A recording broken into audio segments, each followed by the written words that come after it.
Mais dans le sport à l'école, il y a beaucoup de judo. On met beaucoup les enfants au judo. Hein. Bah, c'est un très très beau sport éducatif. C'est l'occasion de parler avec Teddy de ce 10e titre de champion du monde. Bah, t'étais venu il y a 2 mois dans Team Duga. Donc tu nous disais que parmi tes objectifs, il y avait cet objectif du 10 qui avait un côté un peu symbolique. 10 titres de champion du monde, ça marque, ça te fait rentrer encore un peu plus dans le sport français, dans l'histoire du sport français. C'est pas que j'ai pas envie de parler de mon sport, mais c'est pour revenir encore sur ce que c'est comme tu veux. C'est en fait, non mais je suis totalement d'accord. Notre cadre il est mal défini. Quand je regarde les nations comme les États-Unis ou encore le Japon, où ils sont parmi les meilleures nations quand on regarde le classement des médailles aux Jeux Olympiques, et leur schéma il est magnifique. C'est études, sport, et c'est obligatoire.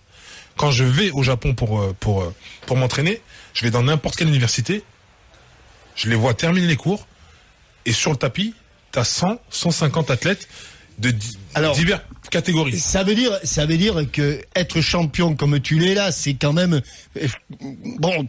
Je sais pas comment je fais. Mais c'est une exception parce que c'est nos élites à un moment ou l'autre. Tu le vois, tu le vois. Excuse-moi, mais on oppose toujours. Moi, j'ai travaillé à Canal+. Je peux te garantir que quand tu faisais une soirée à Canal, t'avais les gens qui s'occupaient des chaînes entre guillemets, enfin des émissions entre guillemets intellectuelles, et t'avais nous Canal+ Sport. Le sport, on était de côté. On se mélangeait très rarement.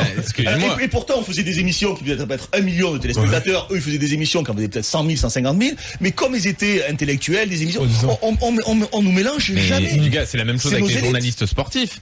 Les journalistes qui traitent de politique, d'info générale, méprisent dans la plupart des rédactions généralistes les journalistes sportifs. On est loin Quand de notre notre conférence de rédaction, c'est oui et non, Captain. On est loin, écoute, oui et non. Il y avait un célèbre présentateur de TF1 qui, au moment du transfert de Platini, et c'était Thierry Roland qui assistait à la conférence de rédaction, et il dit bon ça y est, c'est terminé. Il y a Thierry qui dit écoutez, il y a un petit transfert là qui de Saint-Étienne à la Juve, et c'est juste le meilleur joueur du monde qui est transféré de Saint-Étienne à et le présentateur qui est devenu député depuis, qui a été député, je crois qu'il l'est plus, a dit de qui s'agit-il? Oh là là. De qui s'agit-il? C'est le prochain chantier de Teddy. Parce que tu vas faire la politique à un moment ou l'autre, tu vas te retrouver ministre. Je ferme pas les portes, mais pourquoi oui, ministre des Sports, c'est un... On verra, bien sûr, il faut jamais fermer les portes. Et puis, mais tu te vois dans ce rôle-là? Bien sûr. Attends, moi j'ai envie de lui poser des questions parce que de revenir sur sa journée fabuleuse là. Là, il nous annonce qu'il va être ministre des Sports bientôt.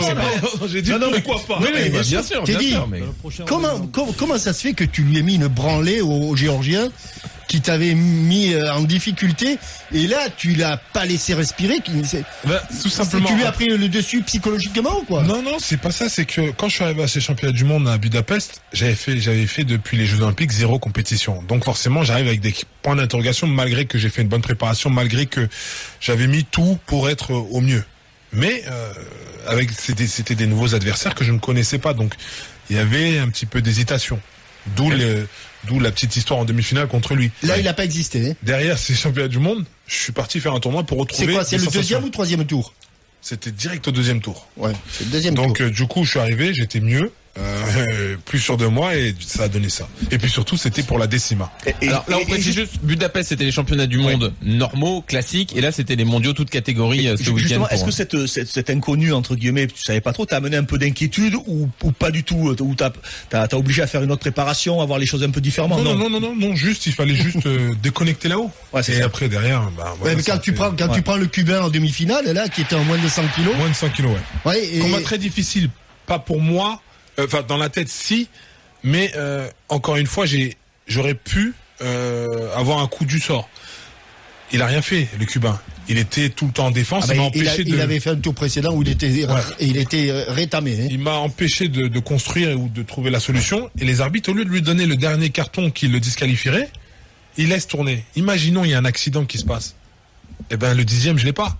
Et à chaque fois, quand c'est moi qui monte sur le tapis, ils veulent toujours le spectacle ou le hippon. Mais avec des adversaires qui ne veulent pas chuter, je ne peux pas produire du beau judo. J'arrive à le faire tomber en golden score, mais imaginons. Parfois, ça m'énerve un petit peu. Bien sûr. Rappelons que c'est toute catégorie. C'est-à-dire que Jean-Louis aurait pu se battre contre toi. Bien sûr. Il y a eu des moins de 90, il y a eu des moins de 100 kilos. D'ailleurs, en finale, c'est un moins de 100 kilos que je prends. Le Cubain, c'était un moins de 100 kilos. Et il y a eu des beaux combats. Moins de 80, j'aurais pu.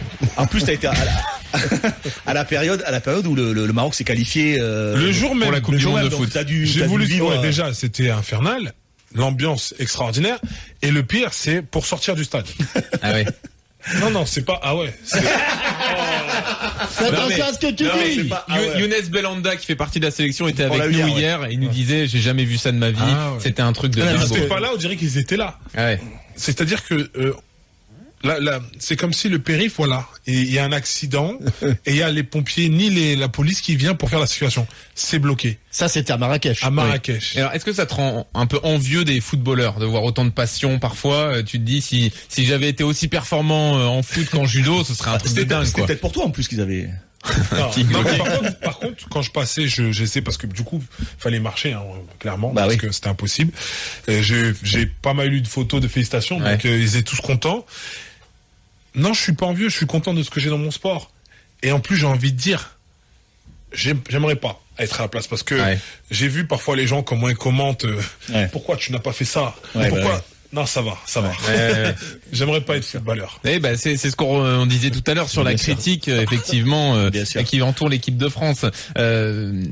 Parfois l'équipe de France est critiquée par Christophe, par Jean-Michel sur le jeu de cette équipe et pourtant elle gagne. Mais Tant que c'est pas des connaisseurs, ça va. Mais même je pense papas ou les tontons qui sont devant le match et qui pensent que non. Mais même objectivement, je pense qu'on est on est difficile. Et bon, Christophe et moi-même sommes des gens peu difficiles. Moi, je me trouve pas difficile parce que je pense sincèrement exigeant, que moi, quand même. oui, mais c'est l'exigence, c'est le haut niveau.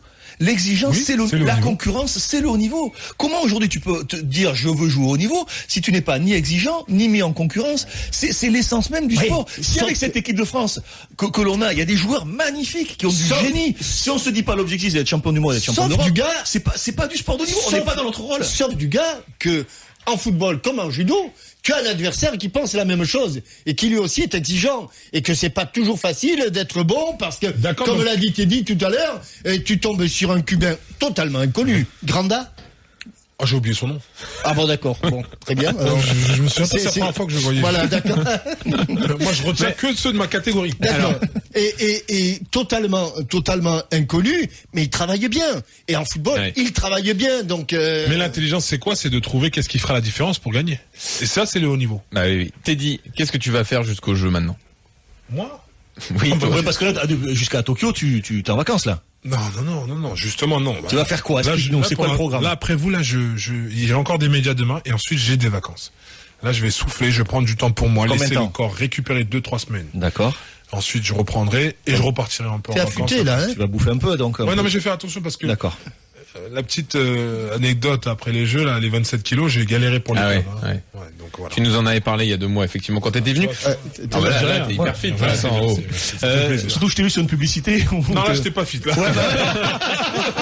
On parlera pas de cette douleur. D'accord, très bien. Teddy, il y a 2 mois, quand t'es venu dans Team Dugat, tu nous as parlé des souvenirs de Christophe, le titre de 98, etc. Oui, Est-ce que t'as des souvenirs de Jean-Michel Larquet? Je crois que je n'étais pas né, moi. Mais il est pas Non, né, mais il commentait au moins. Bah oui. Attends. Bien sûr. Si t'avais joué au foot, il t'aurait commenté. Tout à fait, Thierry. Bah oui. Oh, non. Il paraît que t'es bon. Bah si, t'accélères. Que tu nous as dit l'autre fois. Tu nous as dit la dernière fois, j'accélère. Je fais très vite. J'accélère fort, hein. Quand vous voulez. Je t'ai vu accélérer là sur le plage là quand tu faisais les petits pas là dans alors, le documentaire. ça va, hein? Pas mal, hein? Merci, monsieur. Merci Teddy. Merci d'être venu sur RMC. Dans Team Dugat. À Merci, bientôt. C'est super. T'es le bienvenu, Quand tu dis à évidemment. bientôt, ça veut dire que je dois partir, c'est ça? Bah non, mais on me dit qu'il faut libérer. Moi, je veux pas me frotter à Teddy. Tu ne vois ta personne, de toute façon. Bah non, même Salut, Eric Teddy, Dimeco me à bientôt. fait peur. Alors Et vous imagine vous Teddy levez pas Riner. pour saluer Teddy. Vous vous levez pas. Ah, mais dis donc. Alors, on est debout, hein.